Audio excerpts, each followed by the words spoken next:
Good evening, and welcome to Hello, It's Us, Perspectives on Inclusion.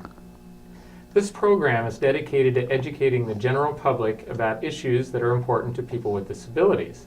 It's our premise that as you watch the show, you'll realize that these same issues are important to everybody because people with disabilities are certainly an integral part of the general public.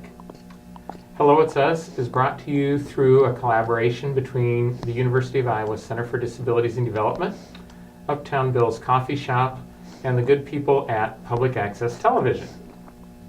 My name is Mike Hoenig. I work at the University of Iowa Center for Disabilities and Development, and I'm one of the co-hosts for the show. Keith? My name is Keith Ruff. I am retired from independent living. I still do a lot of advocacy for disability issues. And I'm about to meet with the editor for the book next month. Awesome. So it really is about ready to be, I'm going to have a copy in my hand pretty soon. Yes. Great. Welcome, Derrick. It's good to have you on board. Well, thank you for having me. It's good to be a part of the show. Look forward to it. Well, we are very happy to have Derrick. I've gotten to know him as a friend and a colleague over the past few months. He is the Associate Director of our University Center for Excellence in Disability at CDD, the Center for Disabilities and Development, and has just jumped right in. So Derrick, we'll go ahead and have you introduce yourself. Tell us a little bit about yourself, your interests, family, whatever you'd like to share. Well, thanks, Mike. Name is Derrick Willis, like you said, and I recently moved to the state of Iowa in July this year.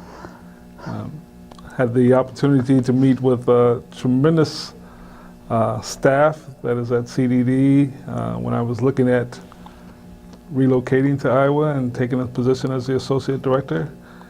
And when we met and talked, found out that there were a lot of good things that were happening at the center, and felt like there were some skill sets that I bring to the table that would be a good match for what was happening here in this UCED.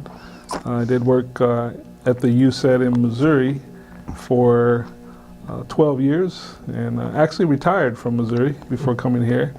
And so I see myself as kind of starting a second half of a career that I started in this work in the field of disabilities.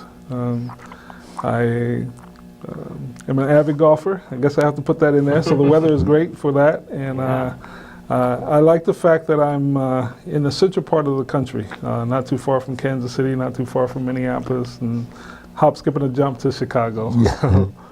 But yeah, it's a pleasure to be here. Pleasure to be working with a tremendous staff at CDD on issues. Well, we're glad to have you. Back in the spring, we started hearing about somebody named Derrick and what a great team player he would be for our program, our UCED. And I had no idea who he was, but I sure do now, and I'm glad you're with us. So Thank you, Mike. And before we really jump into the meat of it, we probably should ask you to define what excuse me, what a UCED is, because we both used that term already, and if you could just educate our viewers on what a UCED is. Yes. Great. So a UCED is a University Center for Excellence in Developmental Disabilities. There's 67 UCEDs across the country, one and sometimes two in a state in every territory. UCEDs were established in the ADA legislation. The Americans with Disabilities Act legislation states that every state would have a UCED, a University Center for Excellence in Developmental Disabilities.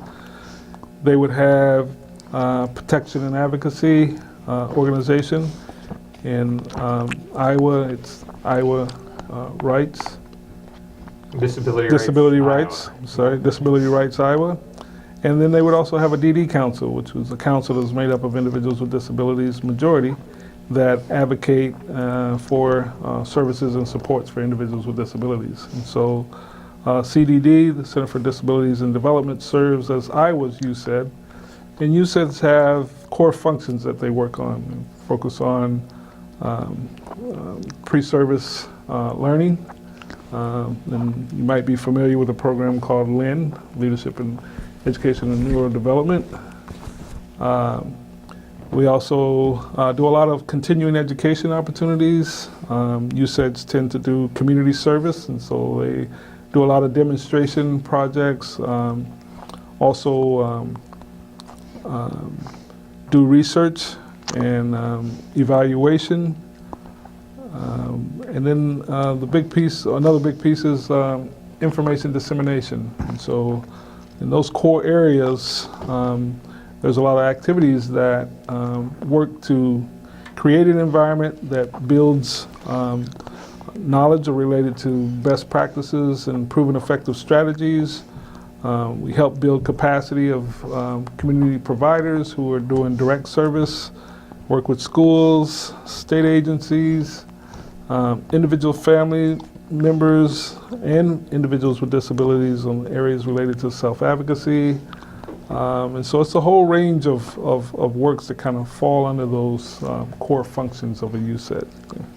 Derrick, what particularly interested you in RCDD in Iowa?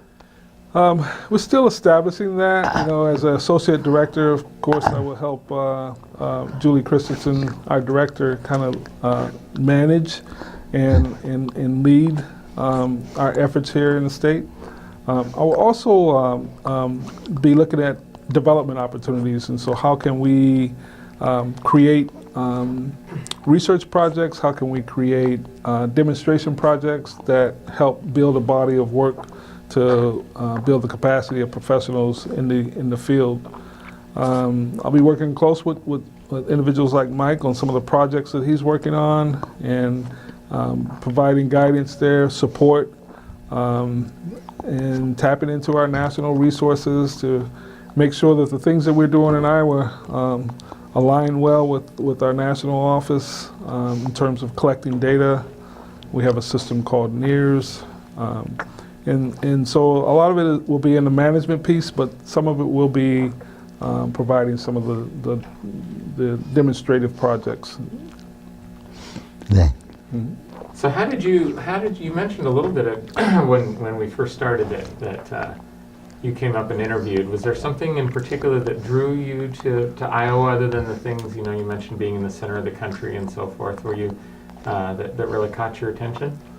Yeah, what I saw was a tremendous opportunity to build on some of the work that had been established in the past. I think under the leadership of Bob Bacon, who was well respected across the country, I felt like it would be an honor to number one, have him as a mentor still in the community, although he doesn't work for the USED anymore and has retired.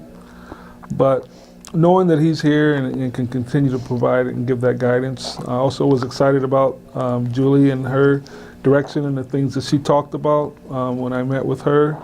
Again, I mentioned earlier meeting with all the staff and having an opportunity to get to know the staff, get to know the body of work that they were doing. And then I think for me it was an opportunity to learn a leadership role, continue to grow in my field, and have these opportunities to work in an area that would give me knowledge in budgets and more reporting. Done some development, but this would allow me to continue to do that. And it was important for me to stay in the network too. I really felt like the relationships that we've established nationally, I'd like to continue to nurture those as well. So. Derrick, how in your opinion, your express opinion, how do you define diversity? To me, diversity just represents difference. In this body of work that we're doing, when we start talking about diversity, I think it represents people that come from different experiences, whether it's from rural communities, urban communities, people that come from different racial and ethnic backgrounds, people who have cultural differences, So to me, diversity just simply represents difference, and I think that diversity is something that, you know, a lot of times when people hear the word diversity, they automatically go to a racial perspective. But diversity is much more than that. It's around your beliefs, your religious practices. It's around, you know, things that are related to culture, maybe arts, maybe music and dance. Diversity represents, as we discussed earlier, with rural versus urban community or suburban communities. It just represents differences. To follow up on that, I know you've been here a very short time. Is there much difference between Kansas City and Iowa City, diverse-wise? Yeah, I think there's a tremendous amount of difference. I am one that tends to study population and trends, and I think there are some similarities in the fact that there's a large Hispanic increase in the Midwestern states, Kansas City, and Missouri, and Iowa being one of a couple of those states. I think that in looking at the demographic data here, that the statewide data, there's less African Americans in the state of Iowa. It's about 11%. In Missouri, it's about 3% in the state of Iowa from the data that I saw. But in terms of issues that families bring, I think with rural communities, there's a lot of similarities in Missouri's rural communities and the state of Iowa's rural communities, looking at issues related to transportation, access to resources, and things of those natures. But again, and I think every state has their own little pockets that are unique. And so certainly here you have different communities that you wouldn't have in Missouri. So. Yeah, it's kind of interesting when you think about it because, you know, as far as Iowa goes, Iowa City is quite diverse. Yeah. So I would imagine, I know that you went out and did some work out in the rural communities, and I think you've got a couple more of these community conversations, which we'll talk about later. But I would imagine, it's interesting that you say that some of the similarities between rural Missouri and rural Iowa, that you're seeing some of those same issues, even though one state may be considered to be more diverse than the other. Yeah, it's amazing. Sometimes I think I can sit in a room and close my eyes, and the conversations that we're having, you know, were the same conversations that we were having in Missouri. And when it comes to, again, access to resources, lack of transportation, you know, the need for programs and projects that really kind of focus on health and wellness and those kind of things. So how do you, you know, one of the things that we talk about a lot with diversity is, you know, as you said, it's more than just race and color and ethnicity, that kind of thing. But we in Iowa oftentimes hear people say, well, we just don't have a diverse population. And number one, even though the skin color may be a little bit more homogeneous here in Iowa than in other parts of the country, we still have diversity in many different aspects. And so I know that one of the things you mentioned a while ago, and just from working with you, that you're really hoping to incorporate some diversity principles, you know, to really acknowledge and support diversity in Iowa. Do you have any thoughts on how we can educate people about the diversity of the state and then sort of incorporate more diverse thinking than we currently do? Yeah, I think it starts with just kind of defining, just as we did when we say diversity, what do we mean by that? You know, again, I think most often people refer to diversity, when they think about diversity, they think about racial and ethnic things.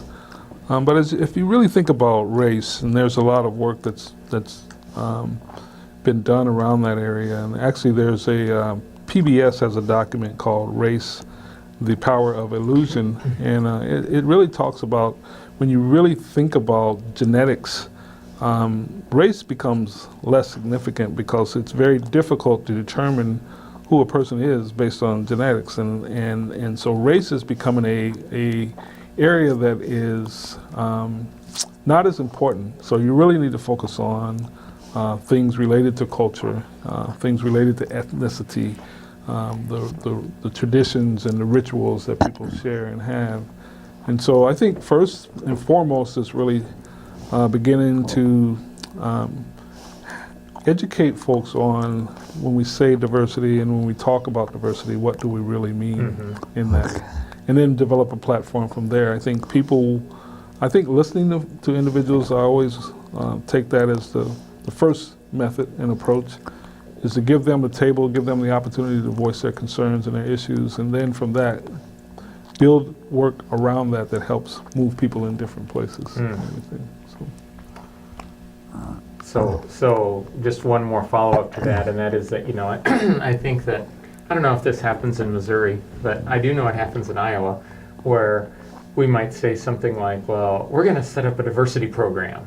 We're going to recruit diverse people, and unfortunately sometimes even grants require it's a numbers game. But what I hear you saying is something really different, that instead of it coming from the top down or because of a quota, you're looking at getting to know people right where they are, and kind of seeing what they see and as a need, and then trying to meet that. Yeah, I agree. I think that, at one time it was about quotas and it was about numbers, but I think as we have evolved over time, that we understand that even if you have individuals from diverse racial backgrounds, that it still takes work in order to bring about a level of competency that is responsive to the needs of all people. And so, yes, diversifying your workforce, bringing different people from different ethnic backgrounds to the table is one part of it. But the other part is educating folks on how do you really respond to the needs of others that come from different places. And all of it, again, is not necessarily related to racial or ethnic. Culture plays a big factor in all of that. So. Living in a university community like you did, is there much of a difference between that community and the outlying communities in Missouri? Yeah, I think so. I mean, I think universities bring a tremendous amount of resources to a community. Yes. And so, and oftentimes you bring international students, you bring faculty from all across the world, Yes. And it just creates these little pockets that, that do reflect what our world looks like. But when you get into smaller communities that don't have things like a university that draws people to come and be a part of that community, then I think that they suffer. But yeah, I think university communities by nature really give you that feel of Yes. what the world looks like. Yeah. Well, here's kind of an interesting question for you. Keith came up with it. I thought you were going to jump in, but since you didn't, I will. Okay.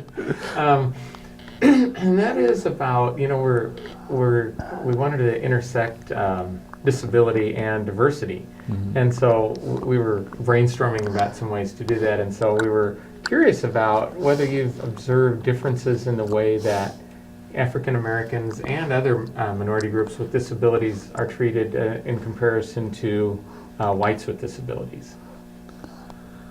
Or is there a difference?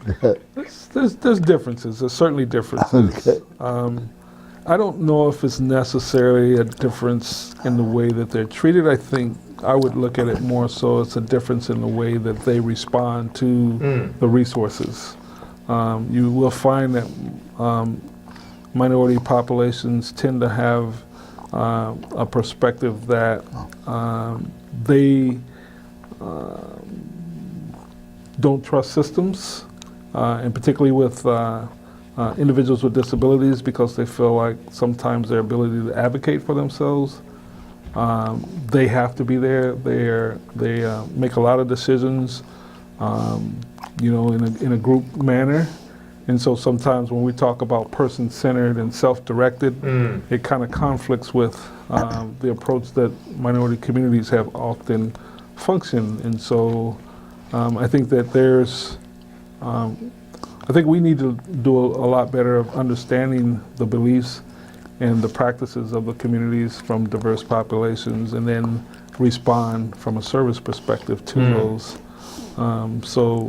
I do think that, when you look across the board, that minorities tend to be lower on the level of participation and engagement, which lets me know that we really need to do more in terms of outreach and education and letting people know that these opportunities are there. But I've also worked with minority populations that felt like that the children with a disability is a gift from God, and that they don't want anything to change the way that person is. And so, and then you also have communities that feel like having a person with a disability is a curse to the family, and so they hide that person with a disability, and they're not open to letting those individuals go out in the community and have success. And so, a lot of it is related to the beliefs. And so I think it's not how we treat individuals, but it's more around the fact that it's how they receive us as a service provider and an opportunity for their families. So. Derrick, could it also be a financial resources, lack of money, period? Yeah, socially, certainly, issues related to finance and issues related to poverty. There certainly is an intersect between minority populations, disability, and poverty.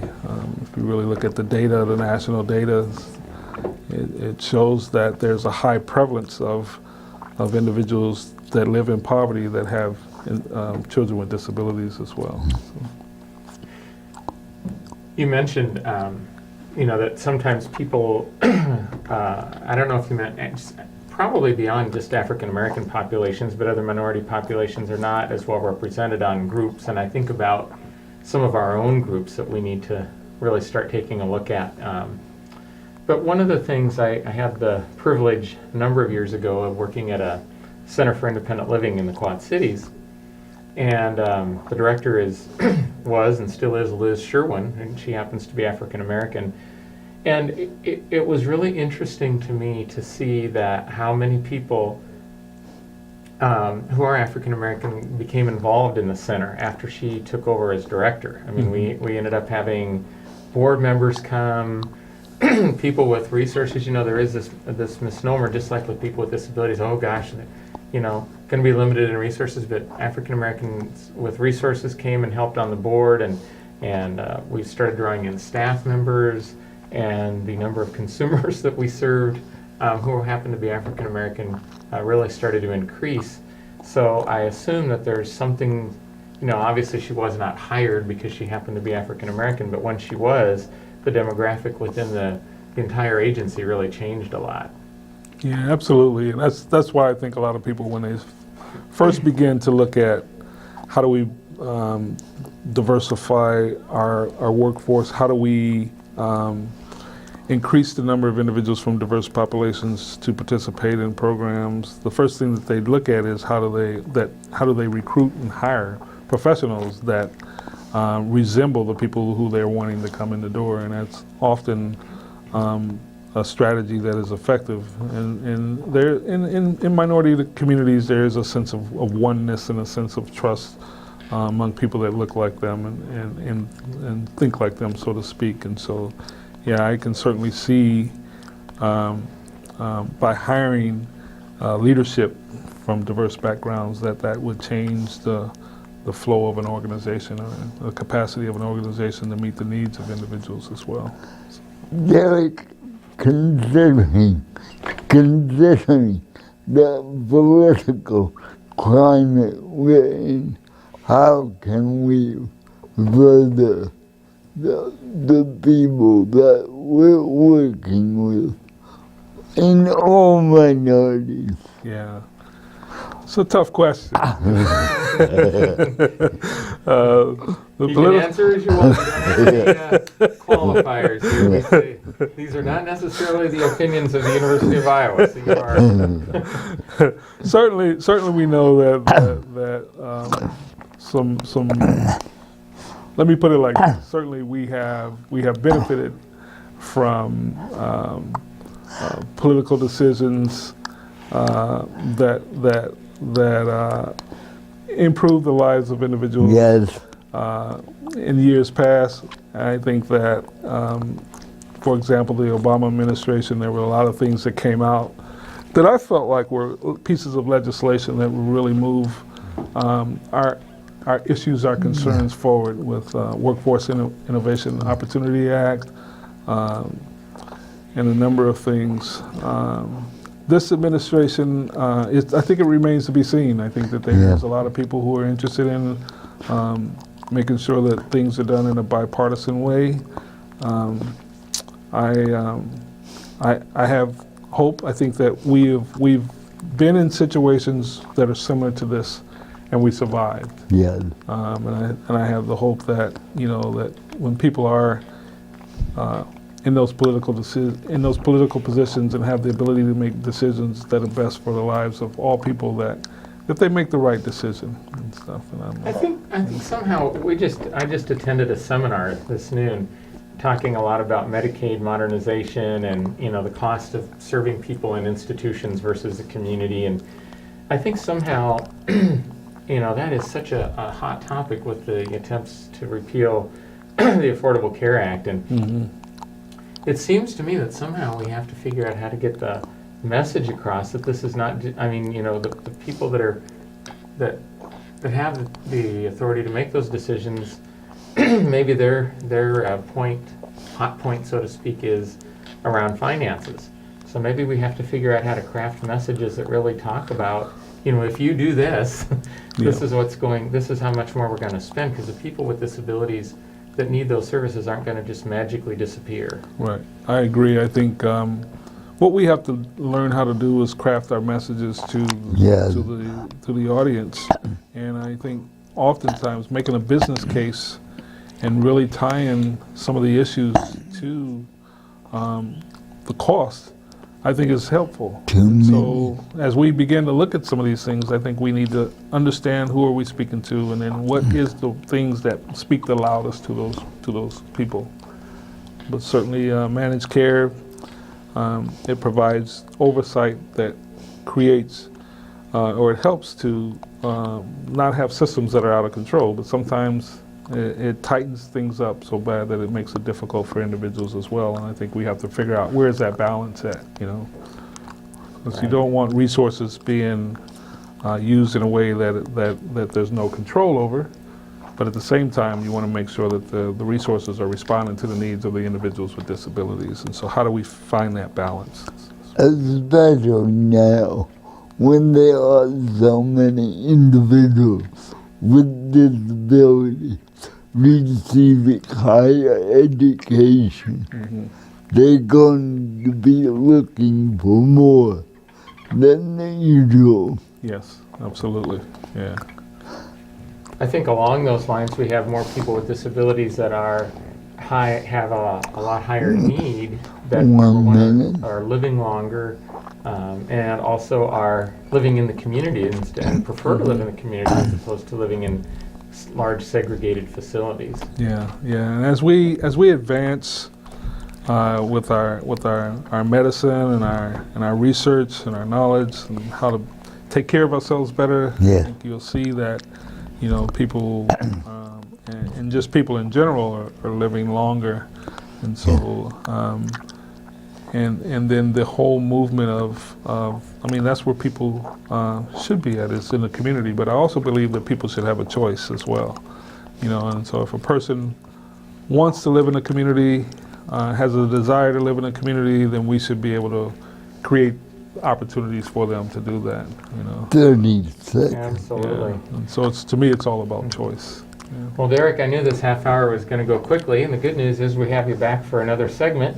But we'd like to thank you very much for taking the time to visit with us. Also like to thank our viewers for tuning in, and hope that you'll all tune in next week when we continue our discussion with Derrick.